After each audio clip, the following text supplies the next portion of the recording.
In 1998, a newborn vanished from a hospital in Jacksonville, Florida. No witnesses, no ransom note, no trace.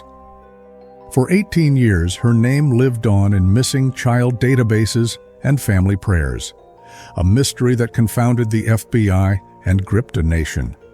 But when the truth finally emerged, it revealed something far more complex than a simple abduction, a girl who chose to keep the secret and defended her abductor. This is the true story of Kamiyah Mobley. On July 10, 1998, 16-year-old Kamiyah Mobley, who went by Star, lay exhausted in a hospital bed at University Medical Center in Jacksonville, Florida. Just hours earlier, she had given birth to her first child, a daughter she named Kamiyah Teresiah Tasha Mobley. The birth had been difficult. Kamiyah was barely out of childhood herself, navigating teenage motherhood alone. Craig Aiken, Kamiyah's 19-year-old father, was in jail that morning, serving time for lewd assault, the charge stemming from the fact that Kamiyah had been 15 when she became pregnant. When guards told Craig his daughter had been born, they followed the news with a devastating addendum. She had also been kidnapped. But that morning, as Kamiyah held her newborn for the first time, none of that tragedy had unfolded yet. She was simply a teenage mother trying to rest, surrounded by beeping monitors and the antiseptic smell of the maternity ward, unaware that, in a few short hours, her life would shatter. Around midday, a woman appeared in her room. She wore hospital attire, a floral blue smock over green scrub pants, and moved with the practiced ease of someone who did this every day. She appeared to be in her early 30s with a calm, reassuring presence that immediately put the young mother at ease. The woman introduced herself, though witnesses would later struggle to remember a specific name. What they did remember was how naturally she fit into the environment. She checked on Kamiyah, admired the baby, offered advice on breastfeeding. She held little Kamiyah with experienced hands. For hours she stayed. Hospital staff passing by assumed she was family. Kamiyah's visiting relatives assumed she was a nurse.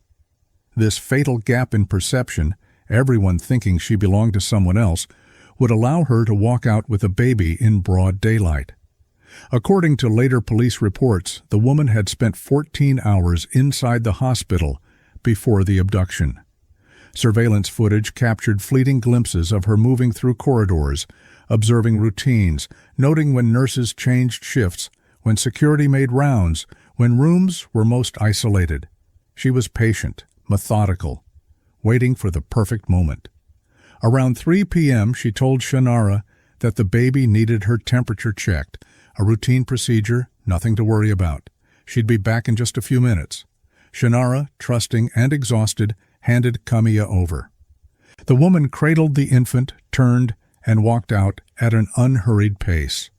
She placed the baby into a bag and moved through the hospital with the confidence of someone who had every right to be there.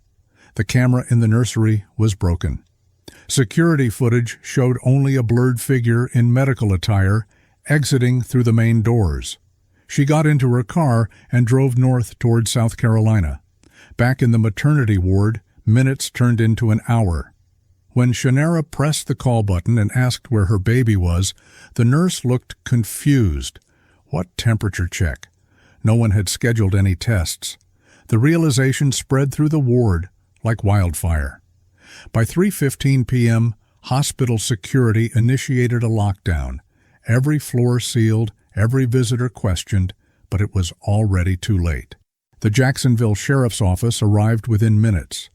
Officers interviewed Kamiyah and hospital staff, reviewed the limited surveillance footage, and discovered something deeply unsettling. The woman had been meticulous. She wore gloves, eliminating fingerprints. The generic scrubs could have been purchased anywhere. Witness descriptions were vague and contradictory, somewhere between 25 and 47 years old, possibly wearing a wig, maybe glasses. The abduction became national news within hours. The FBI arrived under the Federal Kidnapping Act. Authorities sealed the hospital, searched trains row by row, stopped buses, set up highway roadblocks. But the woman who took Kamiyah Mobley had already slipped through their net.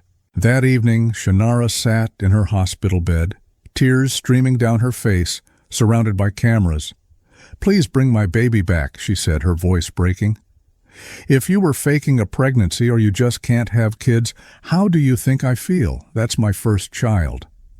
The image of the teenage mother beside an empty bassinet became the defining visual of the case, appearing in newspapers across the country. Despite national attention, despite FBI involvement, despite thousands of tips that would pour in, Kamiyah Mobley would not be found for 18 years. And when she finally was, the reunion would be far more complicated than anyone imagined. The investigation consumed Jacksonville. Sheriff Nat Glover held daily press conferences. The FBI's child abduction rapid deployment team brought specialized resources. In 1998, most infant abductions were solved quickly. Babies required constant care, specialized supplies, medical attention. Abductors rarely maintained the charade for long. But this case was different. There were no photographs of Kamiyah, Shannara hadn't brought a camera, and hospital photos hadn't been taken yet. Forensic artists created computer-generated composites based on genetic probabilities. They emphasized identifying marks, Mongolian spots on her buttocks and lower back, a small umbilical hernia. Missing person flyers covered Jacksonville. The National Center for Missing and Exploited Children created age progression images. America's Most Wanted featured the case multiple times. A reward fund grew to $250,000. Every tip led nowhere. Every potential sighting was ruled out. Every lead dissolved into disappointment. Shannara sued University Medical Center for inadequate security, eventually settling for $1.5 million, money that acknowledged institutional failure but could never compensate for the loss. She went on to have 4 more children, trying to rebuild a family around the absence of her firstborn. But Kamiyah was never forgotten. Every year on July 10th, Shannara bought a birthday cake, sliced a piece, wrapped it in aluminum foil, and placed it in her freezer. "I'm saving it for when she comes home," she told reporters on the 10th anniversary. The freezer accumulated a decade's worth of frozen cake slices, each one a prayer, a ritual, a refusal to accept that her daughter was gone forever. Craig Aiken, released from jail 8 months after Kamiyah's birth, carried his own burden of guilt. Not a day passed without wondering what his daughter looked like, whether she was safe, whether she was alive. By the early 2000s, the case joined the tragic catalog of unsolved infant abductions. It was studied in law enforcement training programs. It prompted hospitals nationwide to implement new protocols, wristbands and ankle monitors for newborns, restricted access to maternity wards, security cameras at every exit. These changes came too late for Kamiyah, but they prevented other families from suffering the same fate. Meanwhile, 3 hours north in Walterboro, South Carolina, a town of about 5,000 people, a little girl named Alexis Kelly Manigo was growing up. No one suspected anything was wrong. The woman who raised her, Gloria Williams, had been visibly pregnant. She had attended a baby shower where friends brought quilts embroidered with the name Alexis. She had returned from what she said was an emergency labor with a newborn daughter. Her boyfriend at the time, Charles Manigo, accepted Alexis as his daughter. When they split in 2003, they shared custody, both believing they were raising their biological child. Gloria's extended family, parents, siblings, friends, never questioned the narrative. They watched Alexis grow from infant to toddler to child, celebrating birthdays and milestones, completely unaware that the girl they loved had been stolen from a hospital maternity ward. In Jacksonville, frozen birthday cakes accumulated. In Walterboro, birthday parties were thrown with balloons and presents. 2 parallel lives, separated by just a few hours' drive, unfolding in complete isolation from each other. And at the center of it all was Gloria Williams, carrying a secret that would eventually destroy everything. To understand what happened, you need to know one thing about Gloria Williams. 1 week before July 10, 1998, she had suffered a miscarriage. Gloria, born in 1965 in South Carolina, had already lost custody of 2 sons from her first marriage, a trauma that left her emotionally shattered. In 1997, she began a relationship with Charles Manigault that was volatile and, by her later testimony, physically abusive. When she became pregnant in mid-1998, she allowed herself to hope. She told friends and family, attended prenatal appointments, prepared for motherhood. Then came the miscarriage. Her body continued to show symptoms of pregnancy, a condition known as pseudocyesis, or phantom pregnancy. But the child was gone. She never told Charles. She couldn't admit the failure, couldn't face losing something precious again. On July 10, 1998, Gloria got into her car and drove from Walterboro to Jacksonville, approximately 2.5 hours south. She brought scrubs she had obtained, possibly from healthcare work or purchased specifically for this purpose. She arrived at University Medical Center in the morning and spent the next 14 hours observing, walking through the maternity ward, noting rhythms and routines, waiting. Around midday, she noticed a teenage girl alone in a room with a newborn.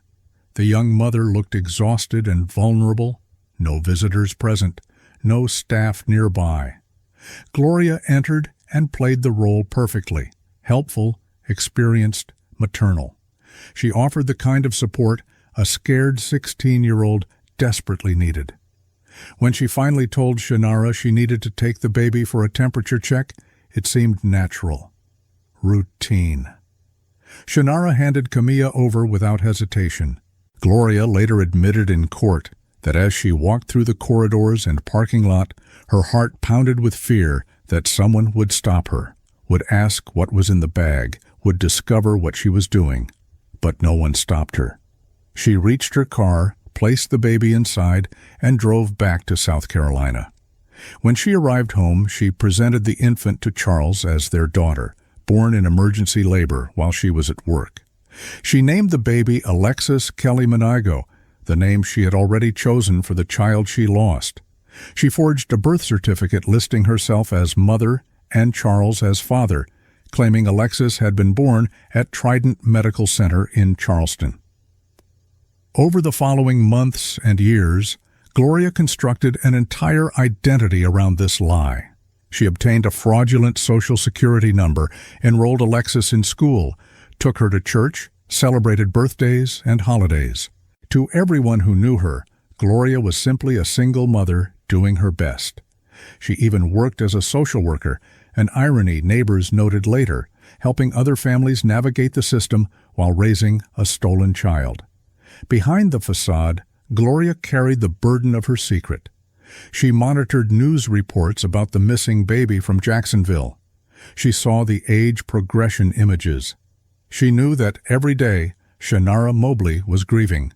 She later testified that she felt guilt, that she sometimes considered returning Alexis, that the weight of deception became unbearable. But she also rationalized her actions. She loved Alexis. She had provided a good home. In her mind, the kidnapping had served its purpose. It had given her something to love, a reason to keep living. Her justifications would ultimately be meaningless. Because in 2015, 17 years after the abduction, a moment arrived that she couldn't control. Alexis wanted a job. By 2015, Alexis Kelly Manigault had grown into a bright, well-adjusted teenager. She had graduated from Colleton County High School and was attending church regularly. At 16, she decided to apply for a job at a local restaurant, a normal teenage desire for independence and spending money. But when the hiring manager reviewed her paperwork, there was a problem. She needed a Social Security card and birth certificate for employment verification. Alexis didn't have them. When she asked Gloria for the documents, her mother became evasive. "I'll get them for you." But days turned into weeks with no documents forthcoming. Alexis pressed harder. She needed these papers for her job. Why wouldn't her mother just give them to her? Gloria's excuses became more elaborate. The documents were lost. They were in storage. She would order new copies, but it would take time. As the delays continued, Alexis began to suspect something was deeply wrong. She researched online, learning that without proper documentation, she couldn't legally work, couldn't get a driver's license, couldn't apply to college, couldn't build a normal adult life. She confronted Gloria again, this time more forcefully. "Mama, where is my stuff? I want to get this job. I need these documents now." Gloria, worn down by years of carrying the secret and facing her daughter's insistent questioning, finally broke. According to Alexis's friend Erika Williams, who witnessed the aftermath, Gloria sat her daughter down and, through tears, told her the truth. Lexi kept being hard on her mother, Erika later told reporters. Then Miss Gloria just broke down and told her, "This is why I kidnapped you." For Alexis, the revelation was catastrophic. In an instant, everything she thought she knew about herself dissolved. Her name wasn't Alexis Kelly Manigault. Her mother wasn't her mother. Her entire identity was a fabrication built around a crime. Gloria told her the full story about the pregnancy and miscarriage, about driving to Jacksonville, about taking her from a teenage mother's hospital room. She explained that Alexis's real name was Kamiyah Mobley, and that somewhere in Florida, a woman named Shannara was her biological mother. She offered to turn herself in. "We can end this now," Gloria said. "I'll take responsibility." But Alexis, overwhelmed and confused, made a choice that would define the next 2 years. She told Gloria not to turn herself in. She wanted to keep living the only life she knew. "Gloria is all she knows," Erika later explained. "That is Mama to her. That is who raised her. And no matter what, that will always be Mama to her." Alexis stayed home from school the next day, processing the revelation in isolation. She felt betrayed, confused, angry, but also protective of the woman who raised her. Gloria had committed a terrible crime, yes, but she had also been the only mother Alexis had ever known. Over the following months, Alexis secretly researched her own case online. She found articles about the missing baby from Jacksonville. She saw photographs of Kamiyah Mobley, frozen in time as a 16-year-old mother grieving her stolen child. She read about the manhunt, the reward money, the birthday cakes stored in a freezer. According to some accounts, Alexis even called Kamiyah at one point, though she didn't identify herself. She just wanted to hear her biological mother's voice. But publicly, Alexis said nothing. She kept Gloria's secret, even as it gnawed at her conscience. She understood that the moment the truth came out, her life as Alexis Manigault would end. Gloria would go to prison. She herself would be thrust into a media circus and forced to navigate a reunion with biological parents who were strangers, so she remained silent. For 2 years, from 2015 to 2017, Alexis and Gloria lived with the knowledge of what had happened. The secret bound them together in a way that was both intimate and toxic. But secrets this large rarely stay hidden forever. In late 2016, someone, to this day, the identity remains unknown, contacted the National Center for Missing and Exploited Children with a tip about a teenage girl in Walterboro, South Carolina, who might be Kamiyah Mobley. The tip was specific enough to be credible, mentioning Alexis Manigault by name and noting inconsistencies in her documentation. The National Center forwarded the tip to Jacksonville, where cold case detectives immediately began investigating. They discovered that Alexis's birth certificate listed Trident Medical Center as her place of birth, but hospital records showed no such birth on that date. The Social Security number showed numerous red flags. School enrollment records had gaps. Everything pointed to the same conclusion. Alexis Kelly Manigault was not who she claimed to be. In January 2017, detectives traveled to Walterboro and asked the now 18-year-old Alexis if she would voluntarily provide a DNA sample. She agreed. The sample was sent to the Florida Department of Law Enforcement Laboratory in Jacksonville. Technicians compared it to DNA samples from Kamiyah Mobley and Craig Aiken, Kamiyah's biological parents. On January 12, 2017, the lab results came back. The DNA was a match. Alexis Kelly Manigault was Kamiyah Teresaiah Tasha Mobley. The next morning, Sheriff Mike Williams held a press conference announcing that Kamiyah Mobley had been found alive after 18 years. In Jacksonville, Shannara received the call she had been waiting for since 1998, but the reunion that followed would prove far more complicated than anyone anticipated. The morning of January 13, 2017, police arrested Gloria Williams at her home in Walterboro. She was charged with kidnapping and interference with custody. As officers led her away in handcuffs, neighbors stood in shock. The devoted mother and social worker they had known for years was being accused of one of the most notorious abductions in Florida history. Kamiyah, now publicly identified by her birth name, was taken to the police station with victim advocates present to support her through the trauma of having her entire identity unraveled in a matter of hours. Authorities arranged for her to meet her biological family that weekend.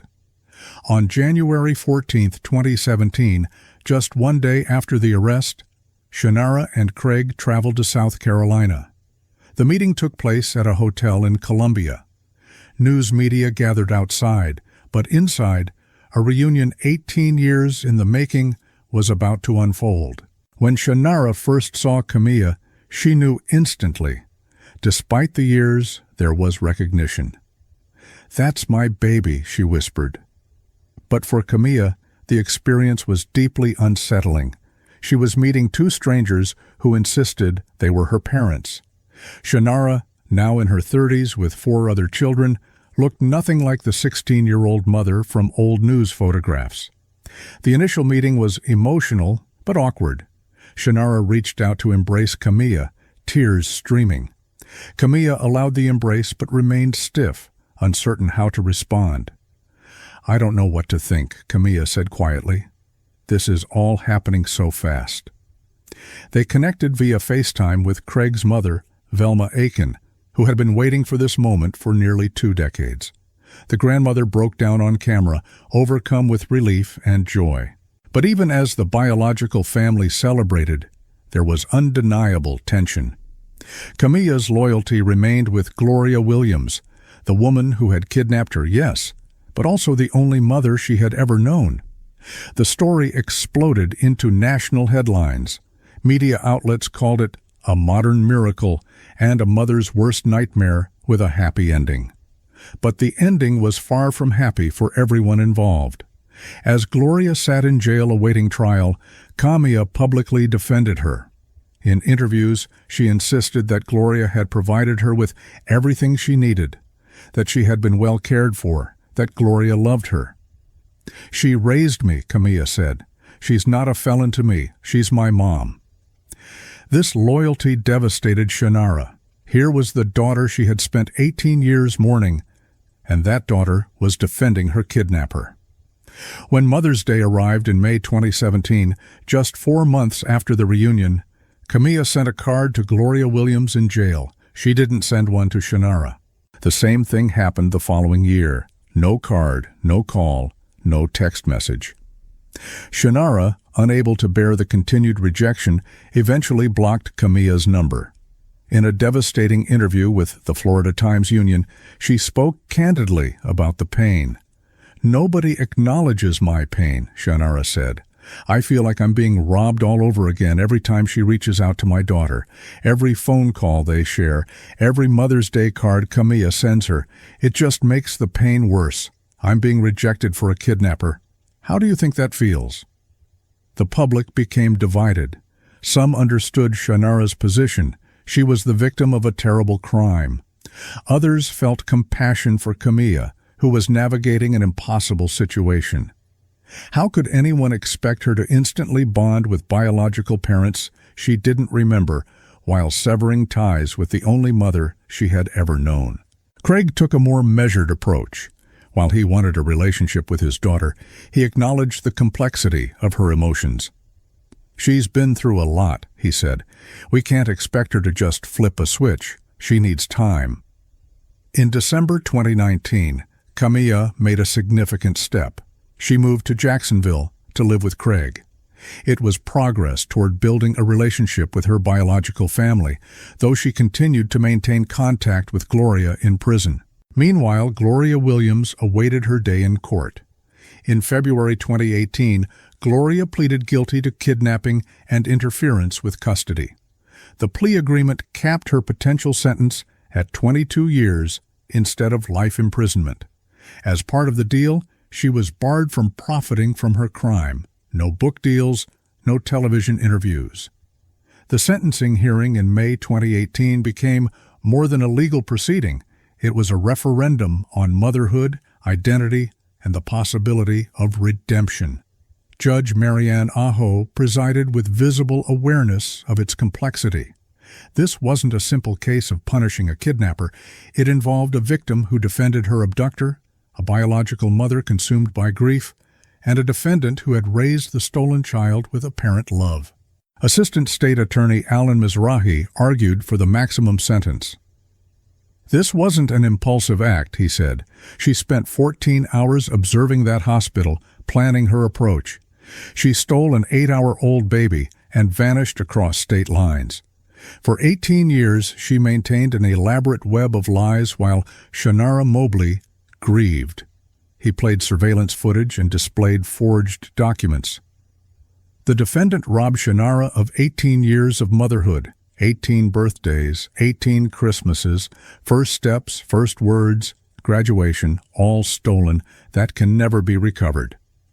Then Kamiyah took the stand. Dressed in black, visibly shaking, she faced Gloria directly for the first time. "You know what you took from me," Kamiyah said, her voice breaking. "You didn't just take my baby. You took my joy. You took my peace. For 18 years, I lived in hell, not knowing if my daughter was alive or dead." She described the frozen birthday cakes, the annual vigils, the false leads. She spoke about how the kidnapping affected her other children. Then she addressed the most painful aspect: Kamiyah's continued loyalty to Gloria. "You stole more than just her body," Kamiyah said, tears streaming. "You stole her mind. You made her love you. You made her defend you. You've turned my own daughter against me. Even now she calls you Mom. Do you understand what that does to me?" The courtroom was silent, except for crying. The defense presented evidence of Gloria's traumatic background, the custody loss, the miscarriage, the abusive relationship. Gloria's attorney argued this was a woman in psychological crisis, not a calculating criminal. Witnesses testified to Gloria's character. Her pastor described her devotion to the congregation. Former co-workers praised her dedication. Neighbors spoke of her as a loving mother. "She committed a horrible crime," the defense conceded, "but she did not harm that child. She loved her, raised her, provided for her. That doesn't excuse the kidnapping, but it should factor into sentencing." Then Gloria addressed the court, her voice soft, reading from a prepared statement. "I know what I did was wrong," she began. "There is no excuse. I took someone's child. I caused unimaginable pain. I live with that guilt every single day." She described the miscarriage and the psychological state it left her in, the desperation, the feeling her world was collapsing.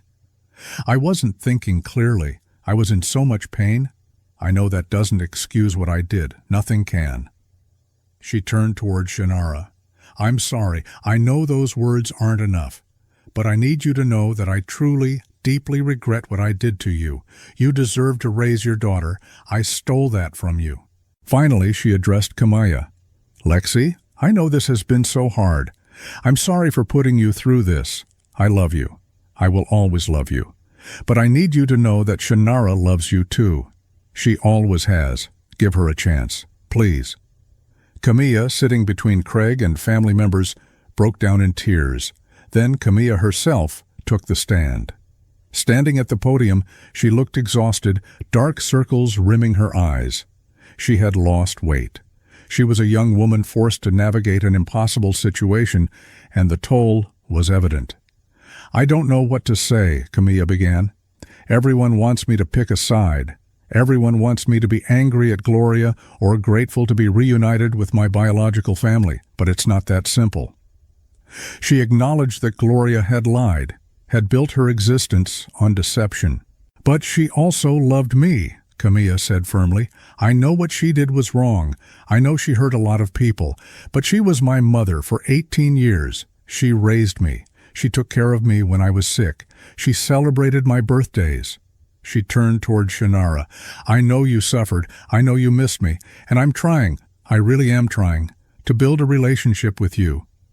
But you have to understand that this is hard for me too. I didn't choose any of this. I'm the one being torn apart." Then she addressed Gloria's punishment. "I don't think she should go to prison for life. What she did was terrible, but she's not a monster. She's a person who made a horrible mistake and then tried to live with it the best way she could." When she finished, the courtroom remained silent. Judge Aho took a 90-minute recess. When she returned, her expression was grave. "This is one of the most difficult cases I have ever presided over. On one hand, we have a mother whose child was stolen. On the other, we have a defendant who raised that child with apparent love and care." She acknowledged Kamiyah's testimony, but made it clear that forgiveness could not override the severity of the crime. The law exists to protect society and hold people accountable. Gloria Williams committed kidnapping, one of the most serious crimes. She planned it, executed it, and maintained the deception for 18 years. She announced her sentence, 18 years in prison, matching 1 year for each year Kamiyah had been missing. This sentence reflects both the severity of your crime and the unique circumstances of this case. You will serve time for what you did, but you will also have the opportunity, if she chooses, to eventually rebuild some relationship with the young woman you raised. Gloria nodded silently. She was led away in handcuffs, turning once to look at Kamiyah, who was crying uncontrollably. Outside the courthouse, Shannara told reporters she felt the sentence was too lenient. 18 years isn't enough for what she took from me, but at least there's some justice." Kamiyah released a statement saying she accepted the court's decision and hoped everyone involved could begin to heal. The case closed officially, but its emotional aftermath was far from over. The years following Gloria's sentencing have been marked by an ongoing struggle to define family and identity in a situation that defies easy resolution. Kamiyah participated in a 2019 Lifetime documentary, Stolen by My Mother, the Kamiyah Mobley story, serving as executive producer to control her narrative. In interviews, she spoke with remarkable emotional intelligence. "People want this to be a simple story," she said. "They want me to hate Gloria and love Shannara instantly, but that's not reality. Real life is messy and complicated."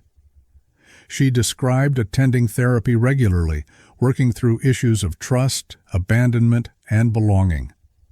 "Some days I'm angry at Gloria for lying to me. Other days I miss her, and then I feel guilty for missing her because I know how much that hurts Shannara. It's exhausting." Her relationship with Shannara remained strained. Despite moving to Jacksonville to live with Craig in 2019, Kamiyah maintained cautious distance from her biological mother. "I'm trying," Kamiyah said, "but Shannara wants me to be the baby she lost, and I'm not that baby anymore. I'm an adult with my own life, my own memories. I can't pretend those 18 years didn't happen." Shannara continued to struggle with the rejection. "I carried her for 9 months. I gave birth to her. She's my daughter, no matter what Gloria Williams tried to make her believe. I just want her to give me the same chance she gave Gloria." But for Kamiyah, motherhood had become impossibly complicated. Gloria was her mother in every way that mattered. The person who raised her, taught her, shaped who she became. Biology alone couldn't undo 18 years of lived experience. Craig's approach proved more successful.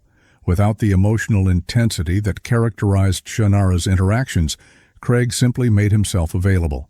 He invited Kamiyah to family gatherings without pressure. He treated her like an adult daughter rather than a lost child to be reclaimed. "My dad and I are building something real," Kamiyah said in 2021. "It's slow, but it feels genuine. He's not trying to force anything. He's just there." Gloria Williams adjusted to life in prison at Lowell Correctional Institution. Kamiyah visited her several times during the first year, visits that continued to devastate Shannara. But over time, the visits became less frequent. In a 2021 interview, Kamiyah acknowledged her feelings toward Gloria had become more complex. "I still love her," she said carefully, "but I'm also starting to understand what she took from me. She took my name. She took my family. She took my choice to know who I really was. That wasn't her right, no matter how much she loved me." The case raised broader questions about identity and family that legal scholars and child welfare experts continue to debate. Hospital security protocols evolved nationwide. Electronic monitoring systems, ankle bracelets with alarms, mandatory staff ID verification became standard. Shannara remained a vocal advocate for stronger hospital security, speaking at conferences and appearing in training videos. "I don't want any other mother to go through what I went through." Craig became involved in organizations supporting families of missing children, speaking about the unique challenges fathers face. "People forget that I lost a daughter too. The reunion was supposed to fix everything, but it just created new kinds of pain." By 2022, a fragile equilibrium had emerged. Kamiyah maintained limited contact with both Gloria and Shannara, but focused on her own healing. She worked various jobs, attended community college, and tried to build an identity that acknowledged both maternal relationships without being defined solely by them. She began using both names, Kamiyah Alexis, a symbolic compromise. "I'm both people," she explained. "I'm Kamiyah, the baby who was taken, and I'm Alexis, the girl who grew up not knowing. I can't erase either one. I have to find a way to be both." Her story resonated with thousands who had experienced complex family situations, adoptees searching for birth parents, children of divorce, individuals discovering late in life that their parents weren't biological. The case became a cultural reference point for discussions about what makes someone a parent. Is it biology? Is it raising a child? Can both be true? Can neither? In 2023, Gloria became eligible for sentence reduction due to good behavior. The possibility of early release created fresh anxiety for Shannara and complicated emotions for Kamiyah. "I don't know how I'll feel when she gets out," Kamiyah admitted. "Part of me wants to see her, to have some kind of normal relationship. Another part of me is angry. It's also confusing." Nearly 7 years after Kamiyah was found, fundamental questions remain unanswered, not because facts are missing, but because the human heart resists neat conclusions. Can you forgive someone who gave you everything except the truth? For Kamiyah, this question has no simple answer. "People want me to either completely forgive her or completely condemn her," she said in 2023. "But I can do both. I can acknowledge she committed a terrible crime and still love the person who raised me. Both things can be true." Trauma experts have defended her nuanced position. Dr. Jennifer Fried, a psychologist who studies betrayal trauma, noted that Kamiyah's loyalty to Gloria is not a flaw in her reasoning, but a testament to the profound psychological complexity of being raised by someone who both loved you and committed a crime against you. For Shannara, the cruelest part is that there's no villain left to punish for her ongoing pain. Gloria Williams is in prison. Justice, in the legal sense, has been served. But Shannara's daughter still doesn't call her mom, and there's no court order that can fix that. "I thought finding her would fix everything," Shannara admitted in a 2022 interview, "but it just revealed new kinds of broken. I'm grateful she's alive. I'm grateful she's safe. But I'm also still grieving, and I don't know if that will ever stop." For Craig, the journey has been quieter, but perhaps more successful. "I lost 18 years," he said, "but I'm not going to lose the rest of her life by trying to force something. She knows I'm here. She knows I love her. That's what matters." And for Kamiyah, now Kamiyah Alexis, the story is simply her life. Not a case study, not a cautionary tale, but the daily reality of being a young woman navigating impossible emotional terrain. "I'm not a miracle," she said. "I'm not a tragedy. I'm just a person dealing with something really difficult, and I'm doing the best I can." Some stories end. Others simply stop being told. The case of Kamiyah Mobley has reached its legal conclusion. Gloria Williams is in prison. The DNA tests have been verified, the identities confirmed. But the human story, the one about family, love, betrayal, and forgiveness, has no ending because the people living it are still figuring out what it means. The woman in hospital scrubs walked out of University Medical Center on July 10, 1998, carrying an 8-hour-old baby who would grow up believing she was someone else. When the truth finally emerged 18 years later, it didn't bring closure. It brought complexity. And in that complexity, in that refusal of easy resolution, lies the real story of Kamiyah Mobley, a reminder that justice and healing are not always the same thing, that love and crime can coexist in the same heart, and that finding someone doesn't always mean bringing them home. Kamiyah has been living in the aftermath of her own discovery for nearly 7 years now. She is no longer lost, but she is not quite found. She is known, but not fully understood. She is both Kamiyah and Alexis, both returned and still searching. Her story isn't finished because life isn't a television movie with a neat final scene. It's ongoing, messy, painful, and occasionally hopeful. A reminder that the most compelling stories are the ones that refuse to end, the ones that keep unfolding in ways we never expect. The case changed how hospitals protect newborns, how law enforcement approaches missing child cases, and how the public thinks about identity and family. It sparked important conversations about maternal bonding, criminal justice, and the limits of forgiveness. But perhaps its most important lesson is this: some situations are simply unresolvable. Some wounds don't heal. Some questions don't have answers. And that's not a failure. It's just the truth.